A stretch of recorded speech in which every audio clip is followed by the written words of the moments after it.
On est en 2018 dans une vente aux enchères organisée par la société Sotheby's. Alors que le tableau nommé Girl with a Balloon vient d'être adjugé vendu pour 1,2 million d'euros, une sonnerie se fait entendre dans la salle et la foule effarée assiste en direct à la destruction de l'œuvre. Pour ceux qui ne le connaîtraient pas, Banksy est tout simplement l'anonyme le plus connu au monde. Et l'œuvre qui vient d'être détruite, c'est la sienne. Et celui qui l'a détruite, c'est Banksy lui-même. Il avait préparé son coup des années auparavant, comme l'atteste une vidéo postée sur sa chaîne YouTube le lendemain. Dans cette vidéo, où on ne voit pas son visage, on le voit piéger le cadre de son tableau avec une broyeuse en prévention d'une éventuelle mise aux enchères. Un pied de nez de l'artiste au monde de l'art. Et comme vous allez le voir tout au long de cette vidéo, en termes de spectacle, Banksy n'en est pas à son coup d'essai. Banksy, c'est un street artiste insaisissable, un graffeur anglais qui a su garder son identité secrète depuis plus de 30 ans. Et même si vous connaissez ni son nom, ni son visage, vous connaissez sans doute ses œuvres. Anti-guerre, anticapitaliste, anti-système. Souvent politique et teintée d'humour noir. Comme sur ce mur par exemple où la mention Follow Your Dreams, ou en français Suivez vos rêves,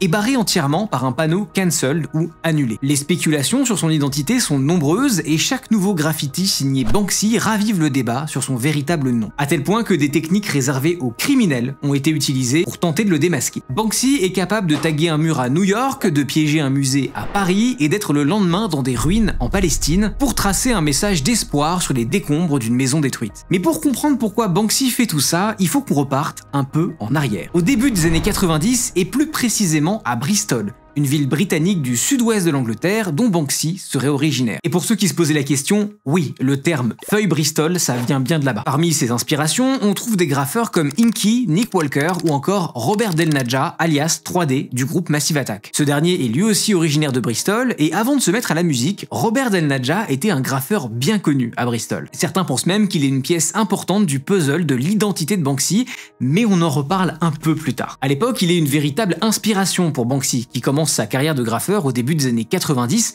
au sein du Dry Breads Crew ou l'équipe du pain sec. Mais alors que jusqu'ici, Banksy faisait tous ses graffes à main levée avec une bombe de peinture, une course-poursuite avec la police va tout changer. En effet, alors qu'il est en train de taguer un train en plein milieu de la nuit, une patrouille de police le surprend et le prend en chasse. Après quelques minutes à courir dans les rues de la ville pour leur échapper, il se jette sous un camion poubelle garé au fond d'une rue pour se cacher et attendre que la police l'oublie. C'est à ce moment qu'il remarque le numéro de série du camion fait au pochoir. Il se dit alors que ce serait beaucoup plus rapide et que ça lui permettrait de finir ses tags avant de se faire choper en flagrant délit. Le choix du pochoir s'avère décisif dans la carrière de l'artiste. Les pochoirs de Banksy sont souvent complexes, multicouches et témoignent d'un haut niveau de savoir-faire. Cette méthode confère à ses œuvres un niveau de détail et de précision que l'on ne trouve pas dans les graffitis classiques, ce qui permet à ses œuvres de se démarquer dans le paysage urbain. Et c'est aussi plus rapide qu'un graphe à main levée, ce qui permet de traîner le moins possible sur les lieux du délit. Peu à peu, son style particulier s'impose sur les murs de Bristol, puis de Londres. En 2002, il donne naissance à Girl with a Balloon, une série de graffitis qu'il trace sur plusieurs murs londoniens. Et si vous nous écoutez au format podcast, dispo sur toutes les plateformes, Girl with a Balloon, ça représente une petite fille, la main lâchant un fil, au bout duquel un ballon rouge en forme de cœur flotte au vent. Au cours de sa carrière, il reproduira cette œuvre sous différentes formes, que ce soit pour dénoncer l'occupation du territoire palestinien par Israël en 2005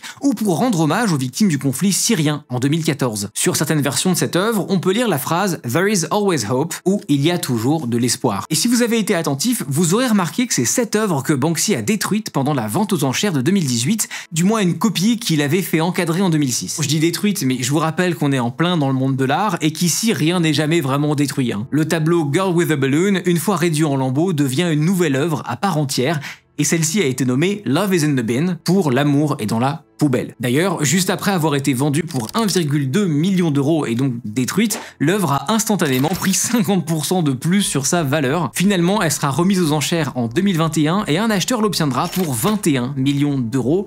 Situation assez ironique quand on sait que Banksy voyait la destruction de l'œuvre en pleine vente aux enchères comme une critique du marché de l'art et de la pratique de la collection privée d'œuvres d'art. Et d'ailleurs, c'était pas le premier tour de passe-passe de Banksy. Quelques années auparavant, il avait décidé de piéger une ville entière et pas n'importe laquelle. En tout cas, une arnaque comme ça, c'est tout bonnement impossible chez Deblock, car leur priorité numéro 1, c'est que votre argent soit en sécurité, que ce soit vos euros ou vos cryptos. Deblock, c'est la solution idéale pour investir dans la crypto tout en gardant un contrôle total sur vos fonds, grâce à une plateforme où vous seul détenez vos propres clés sécurisées. Et avoir votre propre clé crypto, c'est essentiel, c'est ce qui vous permet d'accéder à votre argent à tout instant. On va le voir dans notre histoire, mais Banksy, c'est le mec insaisissable qui contrôle parfaitement son identité. Et dans un tout autre registre, c'est exactement ce que permet Deblock, vous permettre d'avoir un contrôle total sur vos fonds. Car si vos fonds sont sur une plateforme qui ne vous donne pas accès à votre propre clé, eh ben l'argent ne vous appartient pas complètement. Il suffit d'un minuscule problème et hop, disparition. Exactement comme Banksy quand il a décidé de détruire son propre tableau. Et avec Deblock, c'est la même chose, c'est votre argent, il n'y a que vous pour décider ce que vous en faites. Ce sont d'ailleurs les seuls à proposer un portefeuille crypto directement intégré à un compte courant. Les banques traditionnelles refusent encore les cryptos, comme le monde de l'art refusait au début de voir Banksy comme l'artiste qu'il est. Plus besoin de choisir entre la praticité d'une plateforme et la sécurité de votre argent. Parce qu'avec Deblock, vous avez les deux. En parallèle, il propose un compte courant classique sur lequel vous pouvez également déposer, acheter et vendre des cryptos en toute simplicité et sans aucune limite. Et le tout est 100% gratuit et hyper instinctif. En plus, pour les 1000 premières personnes qui téléchargent l'application grâce au lien en description et mon code HARDDISK3, vous bénéficierez de 3 mois gratuits d'abonnement premium ainsi qu'une carte Visa Premium. Merci beaucoup à Deblock pour leur confiance et nous on continue notre histoire. En octobre 2013, Banksy pose ses valises à New York pendant un mois pour son nouveau projet Better Out Than In, ou en français, il vaut mieux dehors que dedans. Sa mission, révéler chaque jour une nouvelle œuvre sans se faire attraper par la police new-yorkaise. Dans une interview donnée au journal new-yorkais The Village Voice, il dit avoir choisi New York car la ville représente un défi de taille pour les graffeurs, de par le nombre de piétons qui circulent à toute heure dans les rues. Il donne le ton dès le premier jour avec The Street Is in Play, un graffiti humoristique mettant en scène deux petits garçons habillés à l'ancienne,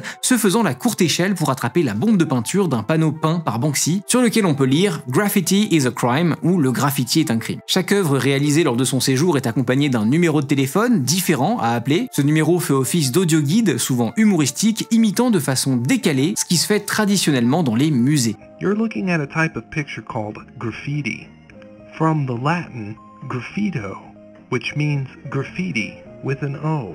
Le 9e jour, il révèle une des installations les plus fortes de son séjour à New York, Crazy Horses Riding Through the Lower East Side to a WikiLeaks Soundtrack, qu'on peut traduire par chevaux fous galopant dans le Lower East Side sur fond de WikiLeaks. Sur une voiture abandonnée, il trace un graffiti complexe représentant des chevaux qui galopent et équipés de jumelles de vision nocturne. On voit aussi des hommes armés ciblés par des viseurs qui regardent en l'air. Le tout dans un contraste de blanc et de gris imitant le rendu d'une caméra à vision nocturne. En appelant le numéro donné pour l'œuvre, on tombait sur la piste audio d'une vidéo classifiée de l'armée américaine en Irak et rendue publique par WikiLeaks 3 ans plus tôt, en 2010, sur laquelle on voit des soldats américains commettre des crimes de guerre sur des civils irakiens.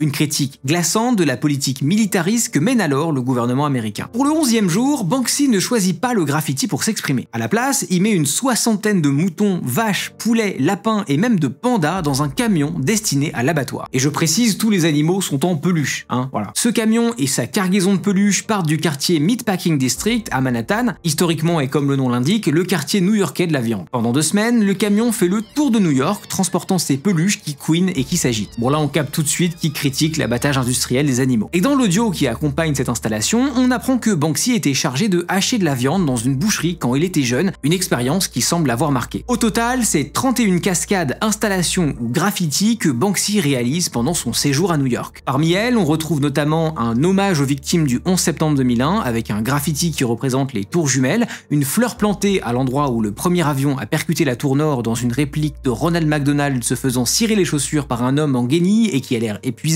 ou encore un Dumbo glissant au sol, entouré par des djihadistes qui viennent manifestement de l'abattre en plein vol. Une des installations les plus impactantes et représentatives de la satire caractéristique de l'œuvre de Banksy a eu lieu le 13e jour quand Banksy fait installer un stand sur la célèbre 5e avenue, près de Central Park. Ce stand de vente ambulant proposait des toiles originales signées, chacune au prix de 60 $. Le stand en lui-même était tenu par un homme âgé, inconnu du grand public, qui est resté plusieurs heures sans faire une seule vente. C'est qu'après environ 4 heures qu'une première transaction a eu lieu, suivie de quelques quelques autres, pour un total de 8 toiles vendues ce jour-là. Une néo-zélandaise qui avait eu le nez creux et qui avait acheté 2 toiles pour un total de 120 $, les a revendues en 2014 pour 240 000 $. Une façon intéressante pour l'artiste de remettre en question sa propre popularité, interrogeant ses fans sur l'authenticité de leur appréciation de son art. Mais le passage de Banksy à New York est loin de faire l'unanimité. Si ses œuvres provoquent souvent l'admiration, elles suscitent aussi leur lot de critiques acerbes. Et la ville n'a pas échappé à cette dualité. Pour des graffeurs new-yorkais, Banksy est un intrus, un Britannique débarqué en fanfare sur leur territoire pour critiquer leur pays en enfonçant des portes ouvertes avec une critique du capitalisme plutôt grossière, les images de McDonald's et de Disney, et en utilisant la souffrance d'un peuple auquel il n'appartient pas pour faire parler de lui en jouant de sentimentalisme. Ces contestations sont allées jusqu'à la dégradation de ses œuvres, certaines taguées ou effacées en quelques heures seulement. Mais c'est pas tout. Un collectif local, Trust Corp, l'accuse d'hypocrisie. Il dénonce un artiste rebelle déjà devenu millionnaire à l'époque tout en continuant à jouer la carte de l'activiste anti-système. Une attaque qu'ils ont illustrée par des pancartes détournant une célèbre citation de Picasso revisitée en « Les mauvais artistes imitent, les bons artistes deviennent très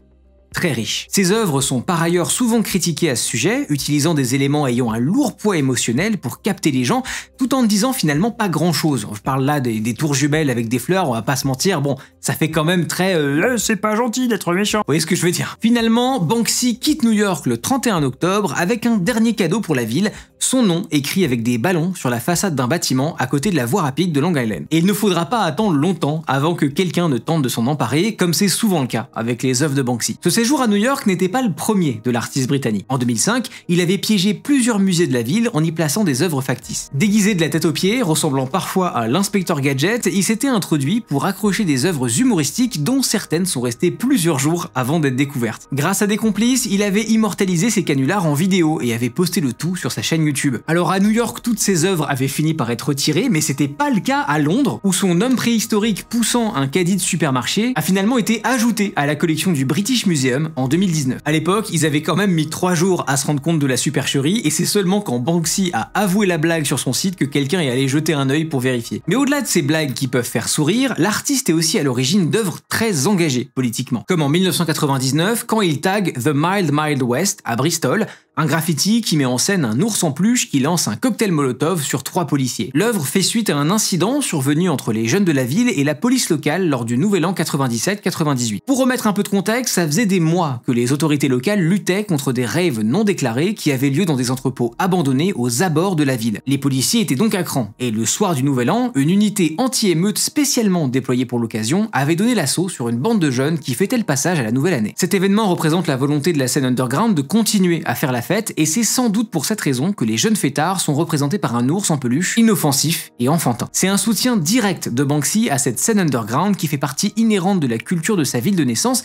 et dont il est lui-même un héritier. Depuis, l'œuvre a été conservée par le conseil de la ville de Bristol et figure même parmi les lieux de visite suggérés par l'office de tourisme. Une de ses œuvres les plus connues est le Flower Thrower qu'il peint en 2003 à Bethléem en Palestine. Ici, le cocktail Molotov est remplacé par un bouquet de fleurs et l'ours en peluche par un homme masqué qu'on comprend être un civil palestinien. Cette œuvre symbolise la résistance pacifique et l'espoir dans une région du monde marquée par la violence d'un conflit qui persiste toujours aujourd'hui. En août 2005, Banksy réaffirme sa position vis-à-vis du conflit au travers d'une série de 9 graffitis peints sur le très controversé mur de séparation israélo-palestinien. Ce mur de 700 km de long et atteignant 8 mètres de haut par endroit a été érigé par Israël à partir de 2002 le long de la ligne verte, ligne de démarcation établie suite à l'armistice de 1949 pour empêcher les incursions sur son territoire. Ce mur a été déclaré illégal par la Cour internationale de justice en 2014. Parmi les œuvres peintes par l'artiste, on retrouve notamment la colombe blindée, symbole de paix et d'amour. La colombe avec un rameau d'olivier dans le bec est ici représentée portant un gilet pare-balles, soulignant la fragilité de la paix dans cette région du monde. Il va aussi peindre une version de sa fameuse œuvre Girl with a Balloon, représentant ici une petite fille palestinienne accrochée à plusieurs ballons qui semblent s'envoler au-dessus du mur. Un de ses graffitis les plus frappants reste Beach Boys, un trompe-l'œil magnifique qui contraste avec le gris du mur. Sur celui-ci, on voit 2 petits garçons avec leurs seaux et pelles de plage, creusant le mur pour faire apparaître une plage paradisiaque. Dans son livre, Banksy raconte un épisode marquant de son séjour en Palestine. Alors qu'il traçait un graffiti de plus sur le mur de séparation,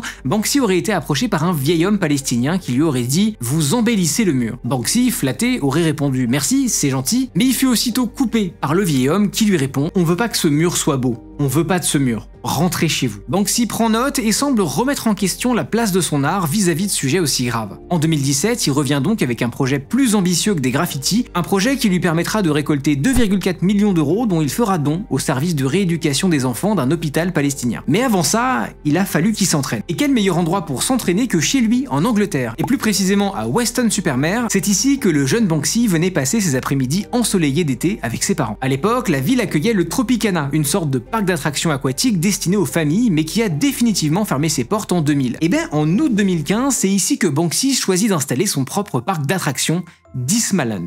Dismaland, c'est un jeu de mots entre le mot anglais Disma, qui veut dire lugubre, et Disneyland. Et quand le parc ouvre ses portes le 21 août 2015, le jeu de mots prend tout son sens. À l'entrée du parc, les visiteurs sont accueillis par des membres de la sécurité, grincheux et désagréables, et les seuls ballons distribués dans le parc portent l'inscription « Je suis un imbécile ». Le ton est donné.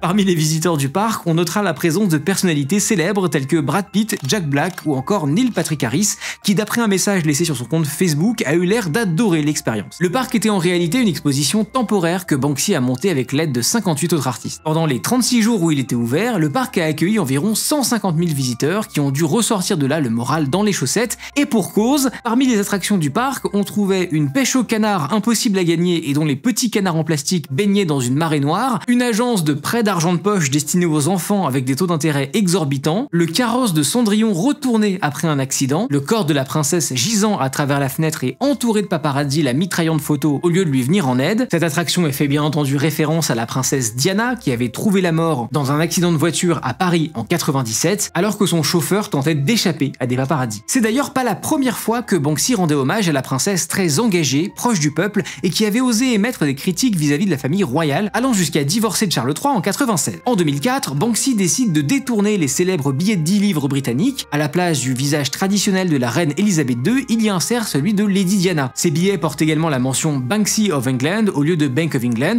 Il en imprime environ 100 000 qu'il disperse en les jetant dans l'air pendant le carnaval de Notting Hill. Aujourd'hui, on peut trouver certains de ces billets sur internet pour la petite somme de 1250 livres. Mais retournons à Dismaland. Si vous pensiez aller vous remonter le moral à l'attraction des bateaux télécommandés, c'est raté. Les bateaux de Banksy transportent de petites figurines représentant des migrants dont certains flottent déjà, noyés dans le bassin miniature. D'ailleurs, à la fermeture du parc, il fera don de nombreux éléments de Dismaland, notamment du bois et des accessoires, aux migrants de la jungle de Calais pour leur permettre de construire des abris. Il se rendra même sur place pour une série de graffitis, dont un particulièrement marquant représentant Steve Jobs avec un baluchon semblable à celui que les migrants portent sur le dos. Et s'il a décidé de reprendre Steve Jobs dans cette situation, c'est parce que le père du fondateur d'Apple était lui-même un migrant syrien ayant posé ses valises aux États-Unis. Banksy entend ainsi mettre en avant le fait que les migrants participent activement à la construction des pays qui les accueillent en prenant pour exemple la réussite d'Apple. Avec tout ce qu'il a mis en place pour rendre son projet de Dismaland possible, Banksy est maintenant fin prêt pour lancer un autre projet ambitieux en Palestine. C'est ainsi qu'en mars 2017, il donne naissance au Waldorf Hotel, qu'on peut traduire par l'hôtel emmuré. Et vous allez comprendre pourquoi dans un instant. Le Waldorf Hotel, c'est un jeu de mots avec la célèbre chaîne hôtelière Waldorf. Pour faire la promotion de son hôtel, Banksy n'hésite pas à l'appeler l'hôtel avec la pire vue du monde. Toutes les chambres donnent en effet sur le mur de séparation israélo-palestinien qui se trouve à 5 mètres à peine de l'hôtel. L'établissement se distingue par sa décoration intérieure unique, mêlant mobilier antique bourgeois et art provocateur. L'hôtel, situé au 182 Caritas Street à Bethléem, propose différentes catégories de chambres, chacune décorée avec une thématique spécifique. Certaines présentent des murs imitation béton, rappelant l'environnement extérieur. D'autres chambres imitent le style des casernes militaires et sont équipées de lits superposés, de casiers et d'une douche commune. Enfin, il y a la suite présidentielle. Cette suite luxueuse comprend notamment un jacuzzi dont l'eau semble provenir d'un réservoir criblé de balles. Sur le site de l'hôtel, on peut lire que cette chambre contient tout ce qu'on peut attendre d'un chef d'État corrompu. Chaque chambre est agrémentée d'œuvres de Banksy et d'autres artistes locaux, offrant ainsi une réflexion sur les tensions politiques de la région. Et tous les profits de l'hôtel sont reversés dans des projets locaux. Même si l'hôtel affiche 5 étoiles sur TripAdvisor, son ouverture a suscité des réactions mitigées. Certaines personnes accusant Banksy d'encourager le tourisme de guerre et d'édulcorer un conflit pourtant extrêmement meurtrier. Depuis les événements du 7 octobre 2023, l'hôtel affiche un message sur sa page d'accueil expliquant que, compte tenu des événements actuels, l'hôtel est fermé et n'accepte pas de réservation. On vous l'a dit, le Waldorf Hotel de Banksy est un jeu de mots avec la chaîne Waldorf détenue par le groupe Hilton. Et oui, la famille de Paris Hilton. Et si je vous parle de ça 2 secondes, c'est parce qu'en 2006, Banksy avait fait l'objet de critiques compte tenu du traitement qu'il avait réservé au CD de la chanteuse. En effet, à la sortie de l'album de Paris Hilton en 2006, Banksy et l'artiste musical Danger Mouse, qui est connu notamment pour ce morceau, collaborer pour détourner 500 copies de l'album dans des magasins de disques à travers le Royaume-Uni. Ils se rendent dans des chaînes comme HMV et Virgin Megastore où ils remplacent discrètement les CD de Paris Hilton par leur version remixée par Danger Mouse. Certains titres deviennent Pourquoi suis-je connu ou encore Mais qu'est-ce que j'ai fait. Mais les deux complices vont encore plus loin. Au lieu de la couverture originale, la version modifiée par Banksy représentait Paris Hilton photoshopé avec des seins nus énormes, tandis que sur d'autres photos, sa tête était remplacée par celle d'un chien. Pour Banksy, il s'agissait d'une critique directe de la culture de la célébrité. Bien que dans la lignée du traitement médiatique qui était réservé à l'époque à la jeune célébrité, faut tout de même souligner le caractère misogyne de la blague, consistant à faire des montages de la jeune fille nue ou transformée en chienne. Cette fois, Banksy ne semble malheureusement pas aller à l'encontre de l'idée dominante, validant la dégradation et l'humiliation de très jeunes femmes qui étaient monnaie courante dans l'ambiance un peu paparazzi et tabloïd des années 2000. Ajoutons quand même que Paris Hilton l'a bien pris, confiant même aux médias en ligne Bustle en 2020 qu'elle était une grande fan de l'artiste et qu'elle a elle-même cherché à se procurer l'un des 500 exemplaires dans le monde. On sait cependant pas si elle y est parvenue. Mais alors, après avoir dit tout ça, qui se cache derrière Banksy? Vous vous souvenez de Robert Del Naja, alias 3D, le chanteur de Massive Attack? Je vous ai dit un peu plus tôt que pour certains, c'est une pièce essentielle du puzzle de l'identité de Banksy. Et en effet, tout porte à croire que 3D et Banksy sont une seule et même personne. Tout d'abord, le chanteur de Massive Attack est originaire de Bristol, ville où les premiers graffitis de Banksy sont apparus. Mais coïncidence encore plus étrange, 3D a un passé de graffeur et était d'ailleurs déjà un peu connu pour cette activité avant de se lancer dans la musique. Et les partisans de cette théorie ont d'autres bonnes raisons d'y croire. Le 1er mai 2010, 6 pochoirs de Banksy apparaissent dans les rues de San Francisco, après 2 dates de Massive Attack dans la ville, le 25 et le 27 avril. Lorsque le groupe joue à Toronto, une semaine plus tard, de nouvelles fresques apparaissent sur place. Idem à Boston. Enfin, en 2013, lors de la résidence d'un mois de Banksy à New York, le groupe était lui-même en résidence à Manhattan du 28 septembre au 4 octobre. Quelques années plus tôt, en avril 2003, une œuvre de Banksy fait son apparition à Melbourne, une ville où Massive Attack avait joué un mois plus tôt. Plus tard, en 2006, lors d'une tournée américaine, Massive Attack se produit au Hollywood Bowl de Los Angeles, seulement une semaine avant l'exposition événement de Banksy intitulée Barely Legal dans la même ville. Autre coïncidence frappante, en 2008, Banksy réalise 14 pochoirs dans les rues de la Nouvelle-Orléans pour marquer le 3e anniversaire de l'ouragan Katrina. Au même moment, Robert Del Naja, lui, y compose la bande originale du documentaire Trouble the Water, consacré à cette même tragédie. Toutes ces coïncidences géographiques ont été relevées par un blogueur écossais de 31 ans du nom de Craig Williams. Surtout qu'en 2015, Banksy a rédigé la préface du livre du chanteur 3D and the Art of Massive Attack, qui retrace l'histoire artistique et visuelle du groupe. Dans cette préface, il aurait notamment déclaré « Quand j'avais environ 10 ans, un garçon du nom de 3D peignait intensément dans les rues. 3D a arrêté de peindre et a formé le groupe Massive Attack, ce qui a peut-être été une bonne chose pour lui, mais une grande perte pour la ville. » Il y a donc une certaine proximité avérée entre les deux hommes. Cependant, 3D a toujours démenti être Banksy et inversement. On va quand même ajouter un autre indice troublant avant de passer aux autres suspects. En 2017, le DJ britannique Goldie, figure emblématique de la scène musicale et artistique, a ravivé les spéculations sur l'identité de Banksy lors d'une interview pour le podcast Distraction Pieces. Connu pour ses débuts en tant que graffeur à Bristol aux côtés de 3D, justement, Goldie critiquait la commercialisation de l'art de rue lorsqu'il a déclaré But give me a bubble letter and put it on a t-shirt and write Banksy on it and we're sorted. We're okay, we're good. We can sell it now. We can sell it. We can make it something else. No disrespect to Rob, but I think it's a brilliant art. I think he's flipped the world of art over. Ce lapsus où Goldie mentionne Rob en référence à Banksy a intensifié les théories selon lesquelles Robert Del Naja serait le mystérieux graffeur. Un autre homme fera l'objet de soupçons, même si les éléments soutenant cette théorie n'étaient pas bien nombreux. Il s'agit de Neil Buchanan, l'animateur de l'émission pour enfants Art Attack. D'abord, Buchanan est un artiste talentueux, habitué à créer des œuvres visuelles impressionnantes et rapides, une caractéristique essentielle pour un graffeur travaillant dans la clandestinité. Ensuite, certaines œuvres de Banksy sont apparues dans des villes où Buchanan aurait joué avec son groupe de heavy metal, une coïncidence troublante pour les enquêteurs en herbe. Enfin, la capacité de Banksy à produire des pièces géantes et à jouer avec des supports atypiques évoque les installations emblématiques qu'on retrouvait dans Art Attack. Mais Buchanan a rapidement démenti ces rumeurs, affirmant qu'il n'avait aucun lien avec l'univers du street art. Même si la théorie était amusante, elle s'est vite effondrée, faute de preuves tangibles. Mais cette quête de l'identité de Banksy n'est pas sans conséquences. Imaginez, vous êtes conseiller municipal dans une petite ville galloise toute tranquille, et du jour au lendemain, une rumeur décolle, vous seriez Banksy. Et ben c'est exactement ce qui est arrivé à William Gannon. Tout commence par des accusations lancées sur les réseaux sociaux et par email, probablement par un rival politique. Selon ces messages, Gannon mentirait sur son âge, utiliserait un faux nom et cacherait un passé de graffeur illégal. Alors ce serait une rumeur absurde, Pas tant que ça. Gannon a un parcours qui prête un peu à confusion. Il admet avoir vécu une jeunesse sauvage dans les années 80 à 90, à taguer des murs et à sillonner le pays en van. Tout ce que Banksy a fait, je l'ai fait 10 ans plus tôt, plaisante-t-il. Le problème, c'est que plus il dément, plus les gens pensent que ça prouve sa culpabilité. C'est exactement ce que dirait Banksy, proclament certains. Et en soi, ils ont pas tort de le proclamer, parce que c'est vrai.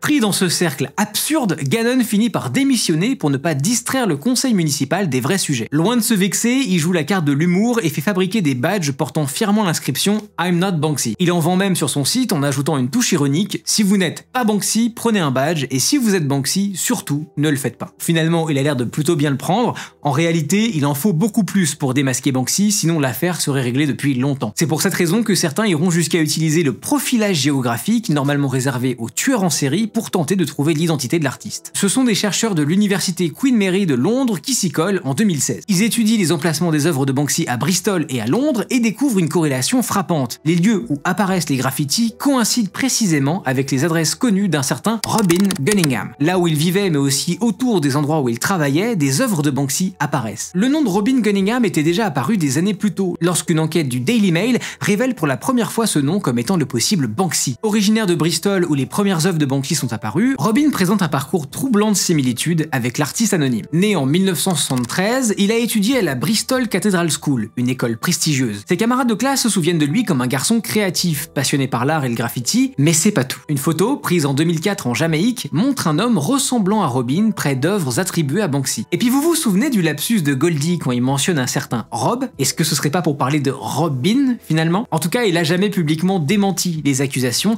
sans pour autant avouer qu'il s'agit bien de lui. Le mystère reste donc entier. Mais en faisant nos recherches pour cette vidéo, on pense avoir une bonne idée de la réponse. Sur Reddit, un nom apparaît plusieurs fois et il semblerait qu'il soit très apprécié dans sa ville natale de Bristol, à tel point que la majorité des gens qui l'ont côtoyé gardent encore le secret. À vrai dire, il vous suffit de quelques clics sur Google pour vous faire vous aussi votre propre idée sur la véritable identité de Banksy. Mais en vrai, est-ce qu'on a besoin de connaître son nom pour savoir qui est Banksy? Parce que Banksy, il a choisi d'être un artiste qui préfère vivre dans l'ombre de son art pour que ses messages prennent toute la place. Et si vous aimez ce genre d'histoire autour du monde de l'art, je vous invite à regarder cette vidéo qui parle du vol de la Joconde.